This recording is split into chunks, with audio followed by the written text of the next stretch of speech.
And we pursue competency by developing a wide and an inclusive skill set that can be easily changed through three key variables. And those variables are exposure, training, and developmental maturity. Our kids are exposed to new patterns, new environments, and new games regularly. And this forces them to adapt and to overcome. And learning in that way to navigate and control outcomes with a variety of different objectives. We aim to expose them to as many different situations in this way as possible to develop that broad range of what we call movement solutions.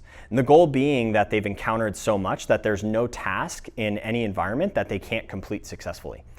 As far as the training variable goes, training is in some way, I always say it's like a gamble, right? What we're doing is we're betting that the movements which we program will lead not just to competency in those movements that are programmed, but outside of those, in a broad way as well. And that brings us back to our focus on moving in multiple planes. Right? We want our kids not only moving straight up and down, but rather to kick, to roll, to throw, to strike, to climb, to jump, to glide, to perform directional changes, right? All while focusing on the smallest pieces and parts of movement that can be distilled down to make truly the broadest impact on all of those things. Now we have to respect the limitation posed by improving competency based around developmental maturity, right? We won't ever be able to make the average 4-year-old as competent as the average 14-year-old.